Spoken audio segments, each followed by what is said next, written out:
Good evening, everyone. We are going to get started. Hi, I'm Amy Peck. I'm the City Council member for District A. Thank you so much for being here tonight. We are here to talk about assistance for the disaster that we all just went through. Hold on one second. Good. Okay. We also have HTV here. They are filming it. It's not being broadcast live, but it will be on HTV later. So if there's information that you may have missed, you can go back and watch that as well. And there's closed captioning here as well if anyone needs that. Before we get started, I just wanted to introduce a few people. First and foremost, the District A team, Liz, Sarah, Josie, and Alan, if you could raise your hands. Thank you so much for setting this up and for everything that they've done during this disaster. We also have staff from Councilmember Sally Alcorn's office, Justice. We have staff from Councilmember Carter's office, Danelle. Councilmember Julian Ramirez, Sonia. Harris County Precinct 3 Commissioner Ramsey, Nicholas, over there in the back.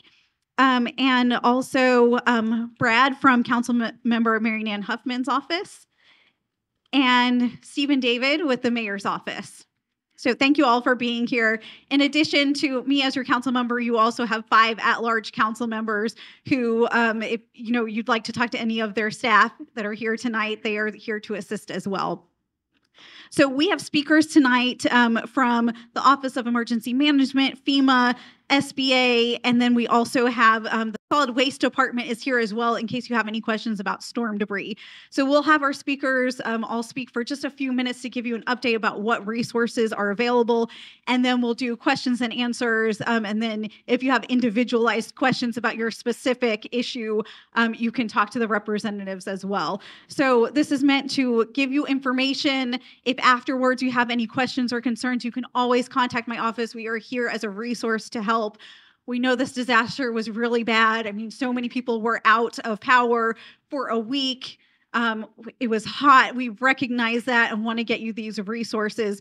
We have heard from many different individuals that this power outage was one of the worst that we've ever had in Houston, even worse than in some of the hurricanes, the most recent hurricanes, just because we didn't know that this storm was coming. So there were no resources that were pre-positioned and ready to go because we just didn't know about it. So it made things really difficult. And with the heat and everything else, it just, it was a tough situation, but we appreciate you being here and we want to get you these resources. So we'll kick this off now to get you those resources. Up first, we have Stephen David, who is here from the mayor's office, from Mayor Whitmire's office.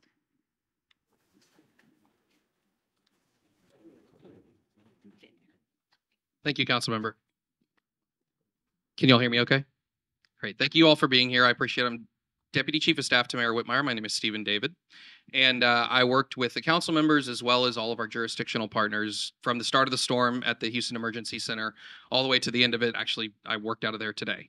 One of the things that's really important, and I know that this is a little bit of a nuance to government, the thing that I'm very grateful for, thank you. The thing that I'm very grateful for is the partnership that we've received from not just council members' offices, but our Commissioner Ramsey here, as well as Commissioner Briones. The response was not perfect, right? I think that we can all point to something that could have been done better, but the thing that I'm most grateful for is the fact that we're all willing to admit that we need to do better for the next time. So as you experience this, as you sort of identify areas where you could see improvement in the way that the government responds to you, the city of Houston in particular, from my perspective, please let us know. We want to hear. We do things like after action reports where we build these things that better understand how we can serve you during the next disaster. We view each disaster as a trial run for the next one, and the better ways that we can improve the better. For example, Councilmember Peck is going to be purchasing some generators. We noticed that not all the facilities that we want to use have generators, and so that's going to be a very important thing. The only thing that I wanted to give y'all was a little bit of an update about debris collection. As you know, this is the sort of thing that's on everybody's top of mind. We have identified about 1.5 million cubic yards of debris that needs to be hauled away. To date, actually about an hour ago, we've hauled away about 250,000 cubic yards. It's not enough. We're not doing it quick enough, but we are moving the ball forward. The expectation, and this isn't the timeline that we're sticking to, we're going to speed it up as much as we can, is that we have, with the 190 vehicles that we have deployed picking up debris from the storm, we expect it to take about 30 days. That's too long. We need to be able to speed that up. And so in that spirit, what we're working with, and we're hopefully going to have it tomorrow or Friday, is a predictable map for you. I can create a map of where we have picked things up. What I want y'all to be able to have, what the mayor wants y'all to be able to have, is where we are going to be in the next 3 days, to give y'all a little bit of predictability so you can know when to put things out and when you can expect to have your front yard cleared. So that map is going to be coming out this week. That's going to be something that we expect our contractors and our solid waste department to update every day. And it's going to be not dissimilar from the CenterPoint map that you all saw after their outage tracker went down. They released that map that said your power is going to be restored on this day here, this day there. And we're going to try and keep that as live as possible so you know when your debris is going to be taken away. And then the last thing that I want to say again is I want to thank y'all for being here. I know this is sort of a moment of need. You need information. You need to be able to understand what resources are available to you. And I can't tell you how much of a resource the council member, all council members have been for information. So please make sure that you go to them and go to the mayor's office, call 311 if you need to get information. We're all willing and trying to help. So thank you so much. Thank you. Thank you, Stephen. Up next, we have FEMA.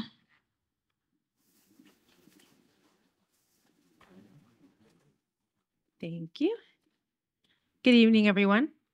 My name is Lanisha Smith, and I am a comms advisor for our individual assistance program at FEMA.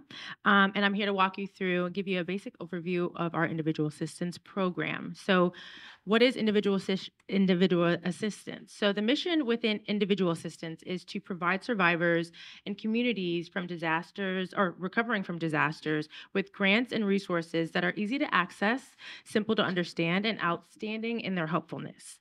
FEMA may help with temporary housing expenses, basic home repairs, and other essential disaster-related needs, and this includes money for temporary housing while you are unable to live in your home, such as rental assistance or reimbursement for hotel costs, money to support the repair or replacement of owner-occupied homes that serve as the household's primary residence, including privately owned access routes such as driveways, roads, or bridges.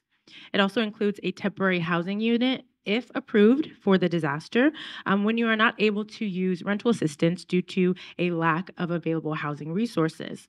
It also includes money for hazard mitigation assistance to help eligible homeowners repair or rebuild stronger, more durable homes. And also it includes money for other uninsured or underinsured disaster cause expenses and serious needs. Additionally, in coordination with states, tribes, territory governments, and other federal agencies and voluntary organizations, we offer a variety of recovery assistance programs to disaster survivors. This includes mass care and emergency assistance, community service programs, and voluntary agency coordination and donation management. I also want to emphasize that FEMA assistance is not a substitute for insurance and cannot compensate for all disaster losses, but it is intended to jumpstart the recovery process for people affected by the disaster. I also want to give you some great updates about the individual assistance program.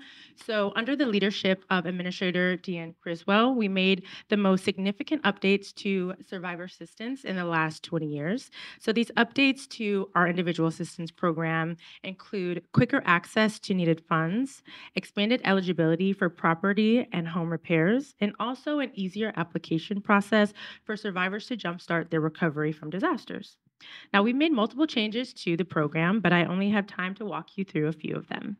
It's also important to note that these changes are only for disasters that were declared on or after March 22nd, 2024. So under the first bucket, and I'm going to walk you through three of them, we've established new benefits that provide flexible funding directly to survivors when they need it most. So this is our displacement assistance program. So for survivors who are unable to return home after a disaster, displacement assistance can help by providing eligible people with money to assist them to find a place to stay. So this provides survivors the flexibility to determine the best option for them. So if they want to stay with their friends, their family, if they want to go to a hotel, or if they want to stay in an Airbnb, whatever they determine is best for their household, they gives them the freedom to choose for themselves. We've also cut red tape and expanded eligibility to reach more people and help them recover faster while building back stronger. So previously, we saw some reluctance with survivors regarding the need to secure a loan from the Small Business Administration, even though we still work very closely with them. Those are our close partners as part of the disaster assistance process. Now, while the option to apply for a small business loan is still available, FEMA has now simplified access to our individual assistance program by removing the need for survivors to apply for a Small Business Administration loan before receiving certain types of assistance. So now you can work through the FEMA application process and the Small Business Administration disaster loan process at the same time. And lastly, we've simplified the application process to meet survivors' individual needs and meet them where they are. So now we've realized that not everyone has the ability to fill out the applications on time. And when you're in a hurricane or a disaster, maybe you have flooding in your home and your roof is leaking, you may not have time to go and put in that application on time. So now to streamline the process, now people will not have to submit any documentation to explain why they're applying late. Instead, they can just call the FEMA helpline number, which is that 1-800-621-3362, and they can give their reasoning over the phone. So now, if you have been affected by the current disaster in Texas, there are a couple ways to apply, or there's a few ways to apply for FEMA assistance. You can call the 1-800 number, which is 1-800-621-3362. You can go to DisasterAssistance.gov, or you can go in person to a disaster recovery center. Right now, there are 7 disaster recovery centers. I believe there are 4 in Harris County. And there at the Disaster Recovery Center, you can receive one-on-one help from a FEMA representative, representatives from other agencies, such as the Small Business Administration. And you can sit down and work through your application in person, ask your questions, submit your documentation, or if you've already put in your application, you can come in and ask some questions if you need to update, or if you just simply have any questions that you want to ask, or you have any unmet needs, we can direct you to other agencies and organizations that can assist you as well.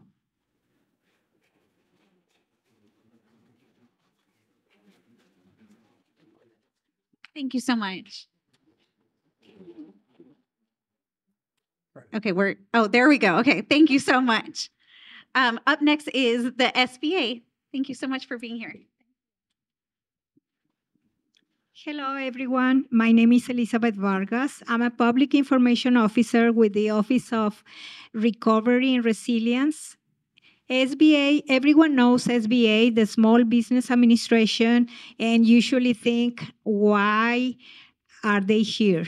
So we offer low-interest loans from the federal government to homeowners, renters, nonprofit organizations, and businesses of any size. So if you had damages to your home and your insurance doesn't cover 100%, which is usually the case, unfortunately, you can get a loan for up to $500,000 to repair or replace your main residence. On top of that, you can get $100,000 for your personal property, to replace your personal property. This can be anything that was inside your home, your furniture, your clothing, including your car. So if your car suffered damages or it was lost because of the storms, you can get a loan from the SBA for anything that is not covered by any insurance.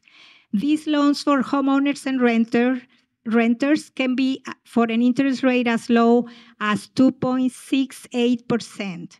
So the interest rate is very low. Besides that, you will have 12 months, no interest and no payments due. So there is a deferment. After you receive your first money, you can wait 12 months to start repaying your loan.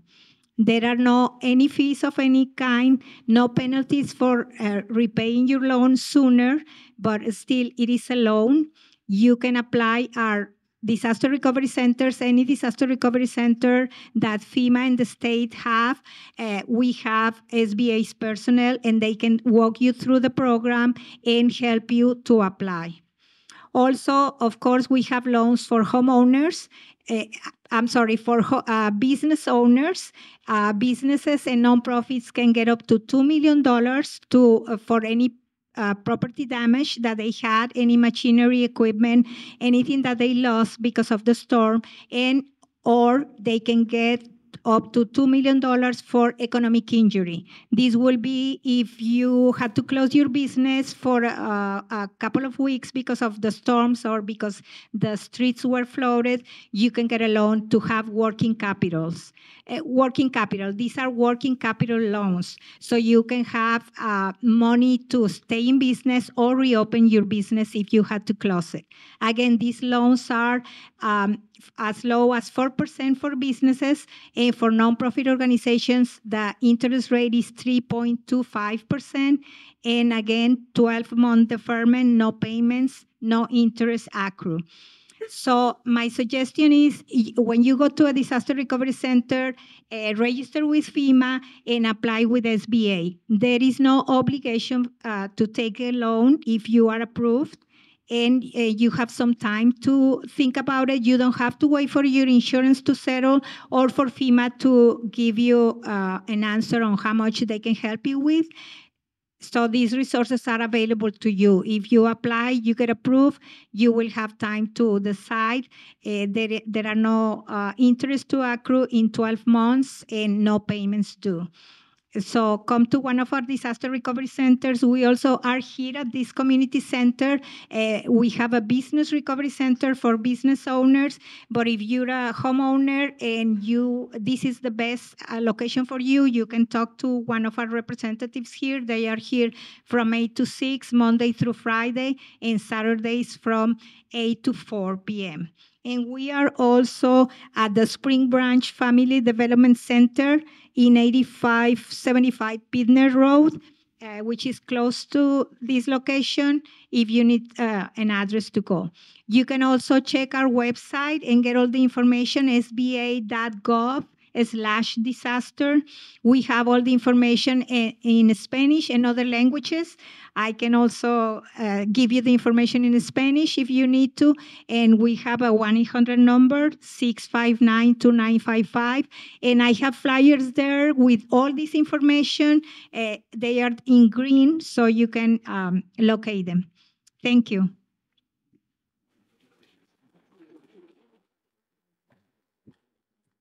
Thank you so much.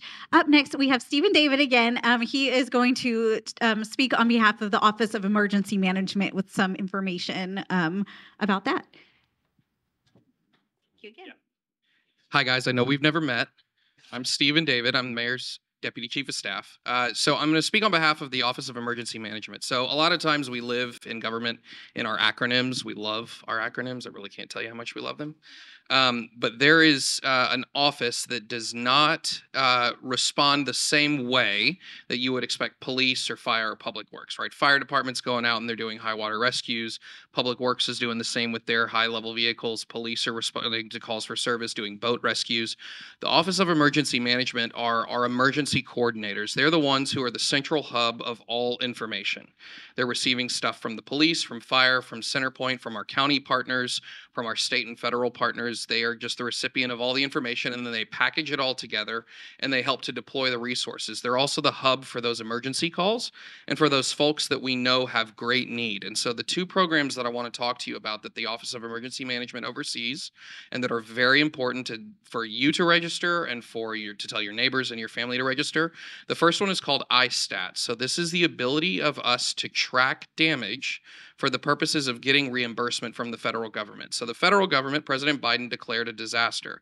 But what he doesn't do is he doesn't put a price tag on the disaster. The way that we do the price tag is we understand where the damage is, what the value of that damage is, and then we submit a package up to the state of Texas, and then Texas helps us submit it to the federal government. And so that includes both damage to public buildings, so PA, public assistance, and then what our lovely FEMA individual talked about, IA, individual assistance. Individual assistance is y'all. Public assistance is the government. And so we have damages to buildings just like y'all had damages to your homes. And so we need y'all to track your damage on your home as well. And you can do that through the iStat app.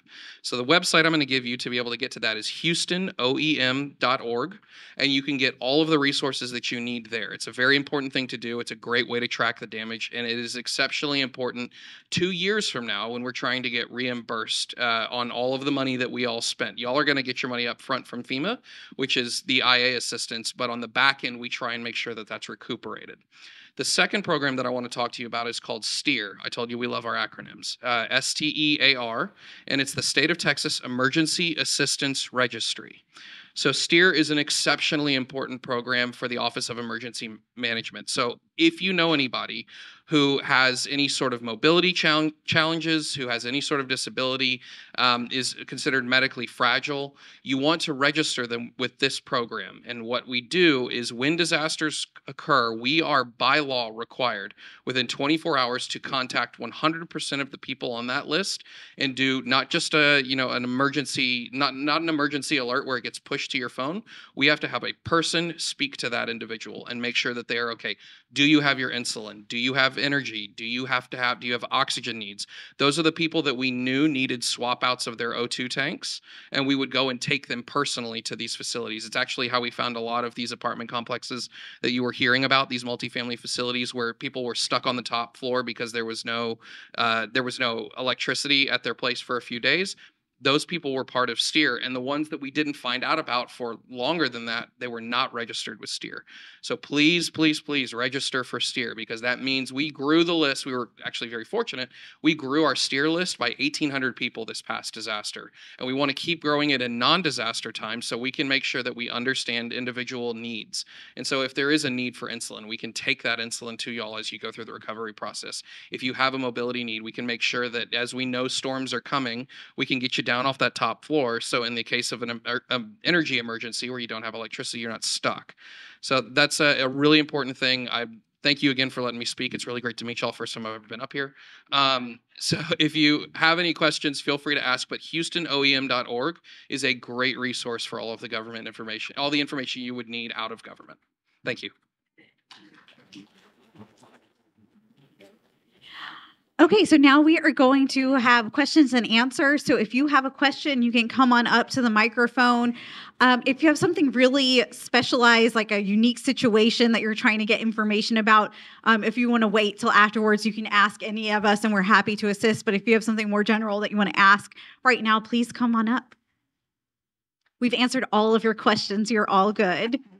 Feel free to just come on up and make a line, and we're happy to answer your questions. I have a question about the trash pickup. Okay. They've already made one pass through my neighborhood and picked up what I had out, but I have 3/4 of a tree left that is not out on the curb yet. And also construction material.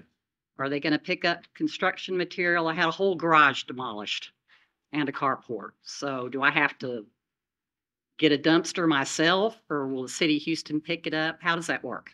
And will they make more than one pass? So that's a wonderful question. So right now we are going to be doing 3 tree debris passes. So you've got a lot of trucks in your community right now. Then we're not doing a great job of clearly marking those trucks. So some of them, if you see a City of Houston vehicle, more likely than not, they're not going to be picking up the tree debris that we visually associate with this disaster. And the reason why is because we're hiring a whole bunch of contractors to do that. So there are multiple companies that are out there, and these are the big, I don't know if you've seen them, they're the 2 trailers. It's the one giant truck pulling another trailer as well.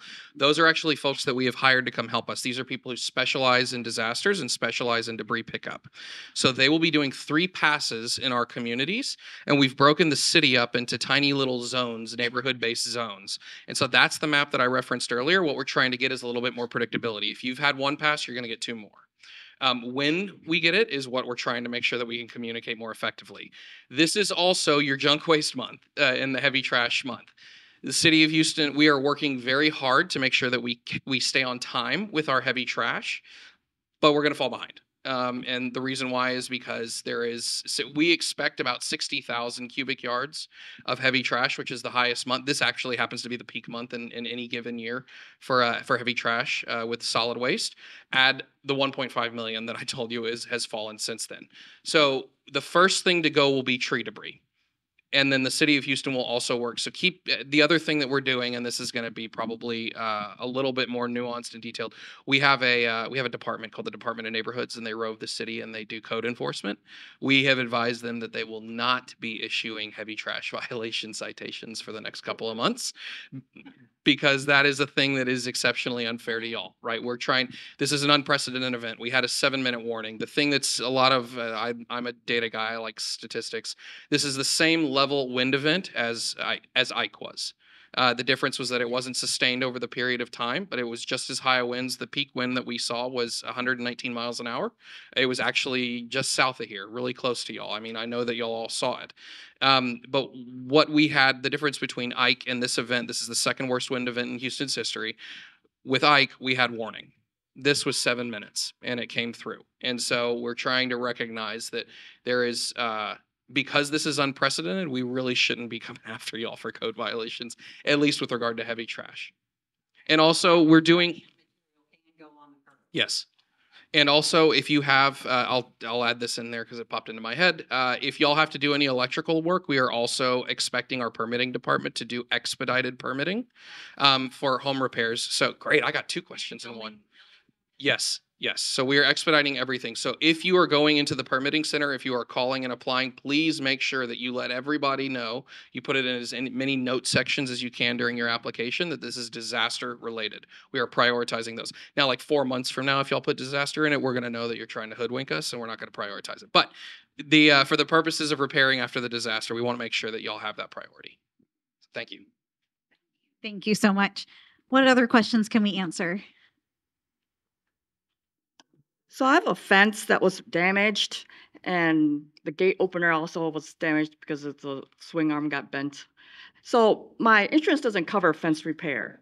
So how do I go about getting assistance in getting things like that repaired that the home insurance doesn't cover? Do I take pictures and get quotes, or do I get the repair done first and then get approval, or what? So.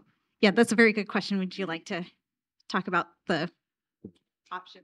Yeah. FEMA is saying they do not cover that, but you could get a loan from the SBA. You can go to one of our disaster recovery centers and apply. It's part of your home. So you can apply and see if you qualify. If your insurance doesn't cover, you should qualify. Yes. Yeah. From SBA, yes. But how about other resources?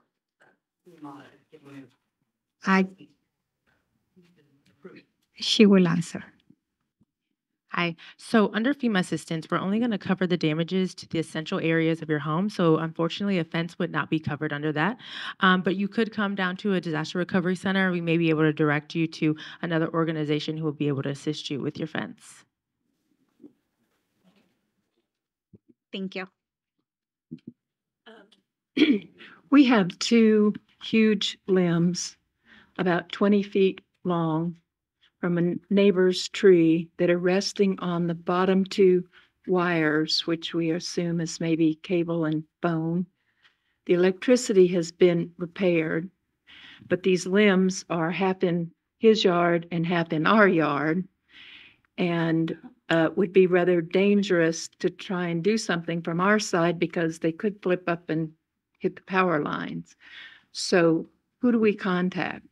Yeah, that's a really good question. And we've heard a lot of that, of, trees that are in lines that people are unsure about. If you could talk to my staff right after this and give us your address, we want to help you contact CenterPoint and make sure that it's not a live wire before anything is done. And did you have something you wanted to add to? So 2 numbers. The first one is 713-207-2222. Don't ask me why that's stuck in my head. 713-207-2222. This is CenterPoint's emergency line for downed lines, but we also do trees leaning on them. You're right that it's reserved. or maybe you said that. It's reserved for those lower wires are reserved for the telecommunications lines. So it should not be high wire, but don't take any risk with it. Well, the lines aren't down. The lines are still strong. Right. You still call that number, though, for any trees leaning on it. It doesn't matter if it's downed wires or tree leaning. It's just as dangerous. And so the second number that you should call is 311 and create a storm debris pickup service request. So there's also an organization called Crisis Cleanup that will help, and this is going to be a number that the lady before we potentially could get help from. They're active until tomorrow, till Friday, but I believe that they're going to try and extend, and that number I don't have in my head, so I'm not as magical as I thought it was, but that number is, they will help to cut up things once CenterPoint will knock that off the line. So CenterPoint's going to be your first call. Right. Thank you very much. Yeah. And if anyone has those questions, we're happy to connect you with CenterPoint as well. So call that number, but also if you're not getting a response, I mean, they're so overwhelmed, contact us and we're happy to work with them on that. Yes. Trees, trees, trees, and trees. We have people that are living behind us, and they have massive trees that have now tilted onto our property. We've read on the internet that if we cut them on our side and the tree dies, the owner of the tree could then make us responsible for their tree. What can we do when we know if we have a hurricane that the trees are now leaning on our property and they're huge? I mean, they're this big around. What can we do? What are the resources, or who can we call to get some advice to communicate with our neighbors? They're not willing to cut the trees. Yeah. So, I mean, typically in a situation like that, we don't want to offer any legal advice as we're not lawyers. But if you want to contact our office, we have in certain situations similar to that, have had the Department of Neighborhoods come out with us to just kind of assess the situation and maybe talk to the homeowner and see if there's a solution there. Yeah. But we can't necessarily force anything in most situations, but we're happy to help walk you through it. So please contact my office and we'll see what we can do to assist. So that's the Department of Neighborhoods? It's the Department of Neighborhoods, but we're happy to connect you with them. So just contact my office. To contact my office, it's District A at HoustonTX.gov. That's District A at HoustonTX.gov or 832-393-3010. And we're happy to assist with any of these concerns. What else? Yes. My name's Gary Lowe, and I know CenterPoint Energy is not here, but was curious what the relationship is between the City of Houston and CenterPoint Energy. Is there any, does the City of Houston hold the CenterPoint Energy accountable? And how would you grade what as citizens should we expect from CenterPoint Energy after a storm? Yeah, that's a really good question. Thanks for bringing that up.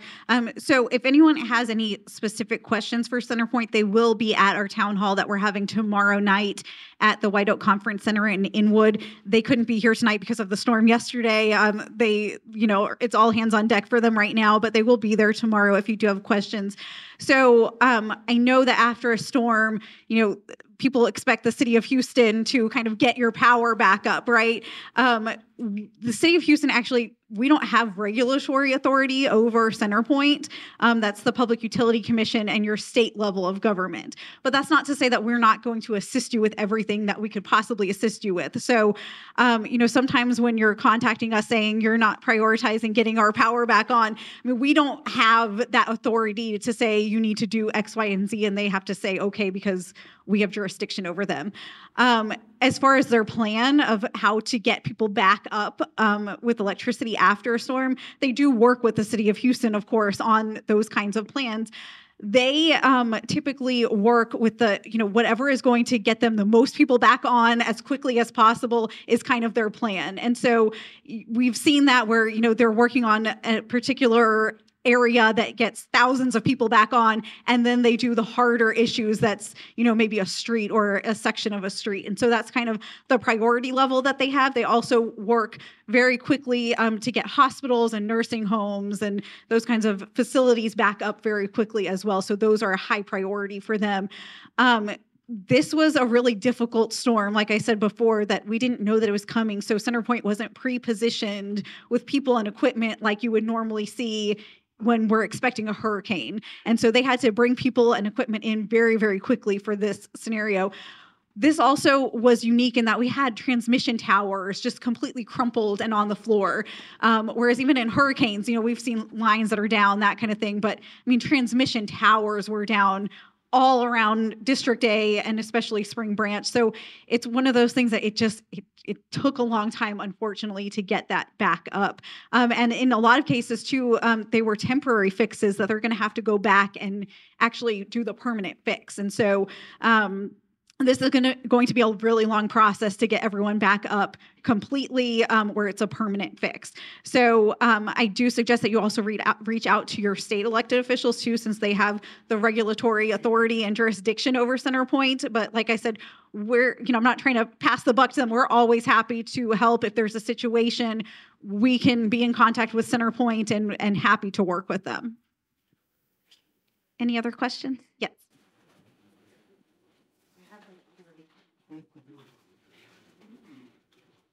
Okay, so my first question, I guess, is the tree debris. This because somebody came out in our mom group. Someone spoke to the county. I'm going to read her message. She spoke to the county office about tree debris, and they said it would eventually get to everyone, of course, but anything past 3 feet from the curb will not be picked up because it's considered private property. My tree trash goes on the street and about 10 feet into my yard. And I can't put any more. I mean, it's from my driveway to my neighbor's driveway and to the other side of my I mean, I don't know where else to put trash. I don't have heavy trash out because we lost a car, another car got damaged, and it took out part of our house and our garage. So I don't have anywhere else to go with that. Now, you can answer that one, and then I have 2 more questions. So the expectation is that we're going to pick up what's out there.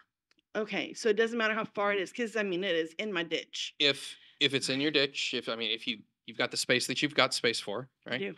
So we're going to pick it up. If it is not picked up, if for some reason a contractor or a solid waste employee decides to pick up everything less than 3 feet away from the right of way, then please call 311, and also please make sure that you call the council member's office and the mayor's office, because we're going to be very interested in that.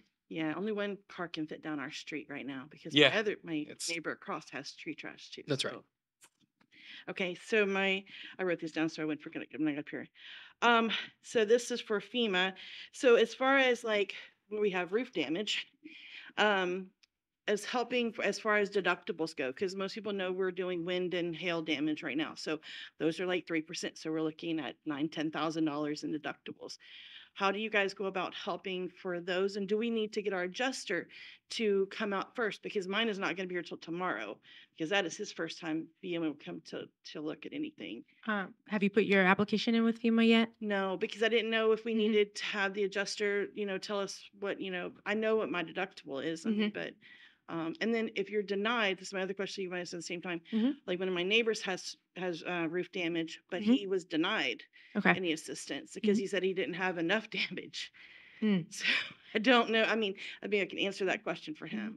Okay, so I can't tell you about individual cases because I don't know the specifics of his case. I would suggest that you apply as soon as possible and put that application in and ask the questions. You may be eligible for some assistance with your deductible. So make sure you communicate all of your needs to FEMA. I suggest people to come into the Disaster Recovery Center so they can sit down with someone. I think it's a lot easier to work through the application process that way. It sounds like you had some damage to your cars, your vehicles as well. One was a total loss, but they paid that out, and insurance took care of it, and then of course. We paid our deductible, and it's going to be fixed tomorrow, thank goodness. Oh, well, that's good. So just make sure you bring that insurance information to us as well. We will need to know how much your insurance is going to, your claim is going to come out to before we can determine how much you'll be eligible through FEMA. But definitely put that application in as soon as possible for your neighbor. If he has been denied or deemed ineligible, I would suggest that he read his FEMA determination letter very carefully, and then everyone has the right to appeal. So I would also suggest and encourage him to come to the Disaster Recovery Center as well and submit his appeal and bring all of his documentation that he has with him as well. Are they still at Pittner right now? Yes, yes, they are. Okay, awesome. Thank you. Of guys. course.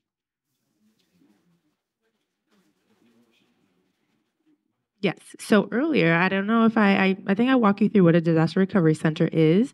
But if you want to find out what the disaster recovery or what closest one is to you, you can go to FEMA.gov/DRC. That's FEMA.gov/DRC.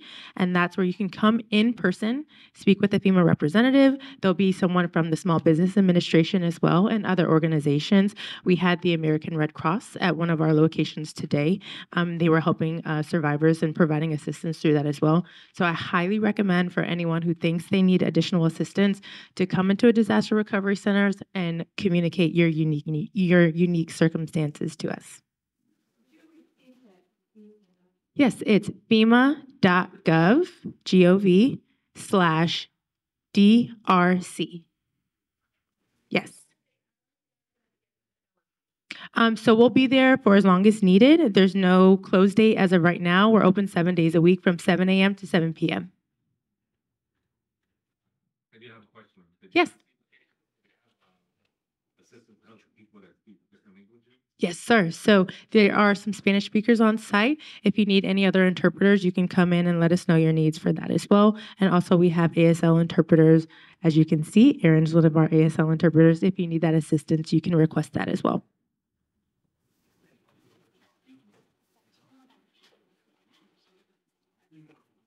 I would just like to make a statement. I had a tree bring down the roof in my living room. Oh, I'm sorry. I had a tree bring down the roof in my living room area, and I went to DisasterRecovery.gov on last Saturday. A representative came and assessed the damage on Monday or Tuesday, and I got a check in the deposited this morning so I could pay the roofers for the new roof. And I wanted to thank FEMA and the federal government and local authorities for their rapid response. Awesome. Thank you.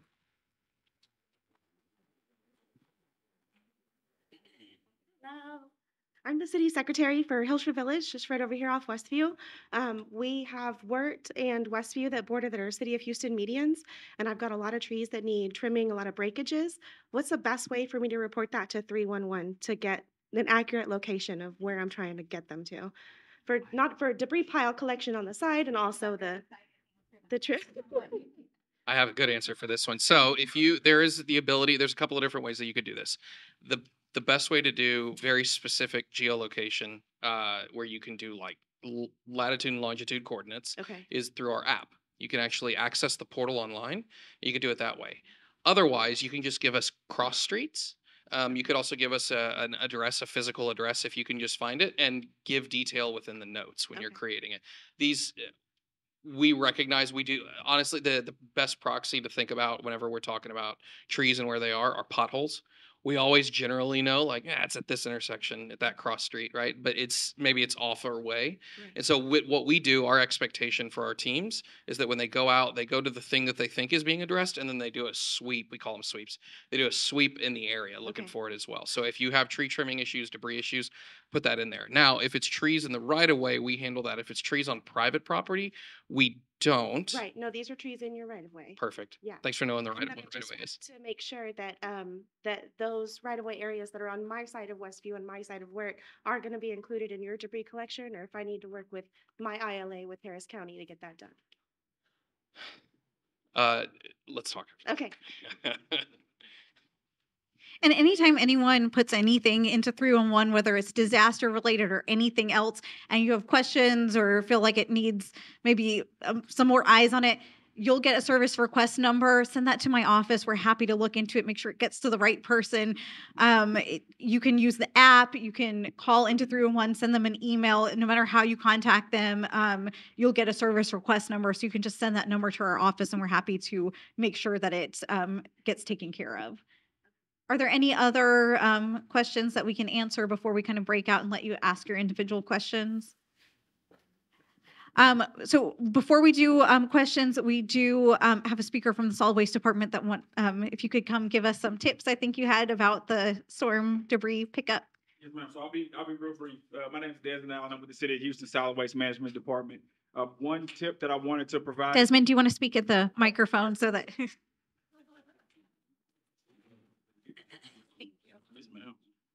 So we just want to remind residents to be conscious of where you're parking your vehicles. We will be out in the area to remove storm debris.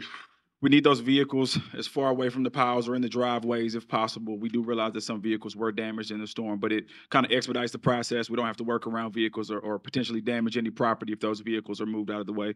Also, I'll be on the back table to answer any specialized questions, any questions pertaining to your particular residence.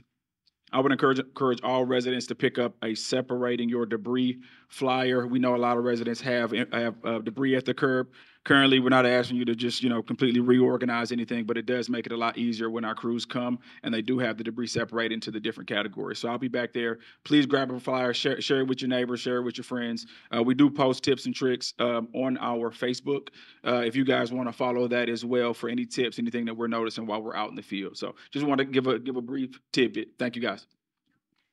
Thank you so much. And then we have one more comment from the Office of Emergency Management, if you want to come up. And then we'll break out for questions after this. Thank you, Council Member. Good evening. My name is DisasterAssistance, and I'm with the Office of Emergency Management. Really quick, I know Steven mentioned the phone number for crisis cleanup.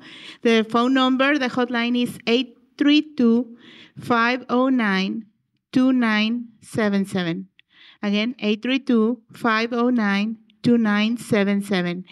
And they may extend for an extra week the registration. So if you need assistance removing trees or any debris from your backyard, you're welcome to sign up, and they may provide some volunteers to support the efforts.